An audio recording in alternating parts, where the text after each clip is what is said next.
Hello, my name is Heidi Chow and I'm a campaigner at Global Justice Now, which is based in the UK, and we are one of the main organisers of the Global Day of Action tomorrow. The Day of Action is really important because we believe that when people come together in solidarity to demand change, that's when things happen. And we are facing a situation where the global north are heading towards herd immunity later this year, while countries in the global south are predicted to wait 3 to 5 years. This global apartheid is no accident. In the past year, we've seen rich countries racing ahead to hoard as many vaccines as possible. We've seen pharmaceutical companies more than willing to sell to the highest bidders.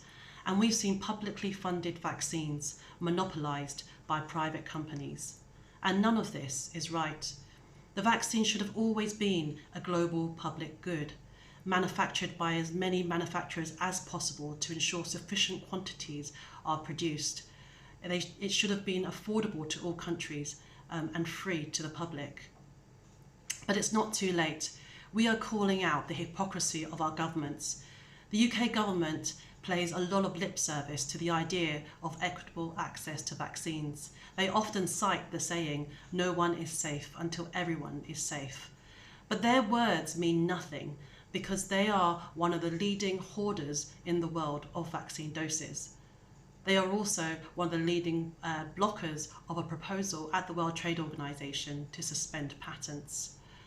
And it's not just rich governments that are complicit in this, it's also the pharmaceutical companies. They are not innocent bystanders or benevolent bystanders in this whole situation.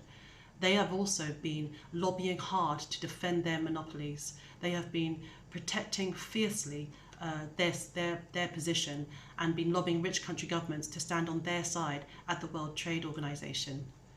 We need to pressure pharmaceutical companies to stand down. We need to pressure them to share their vaccines with the world, to share their blueprints and their technological know-how with the world through the World Health Organization.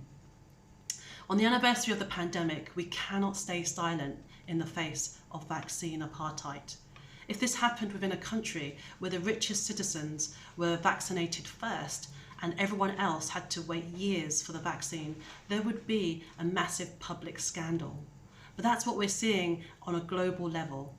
And we need to expose the complicity of governments and companies in this global scandal and take action together for a people's vaccine. There are protests taking place across the US tomorrow, also in the UK where I live, and other countries as well. And there are plenty of actions that you can take online as well. So let's come together as the global north and the global south and let's say no to this injustice.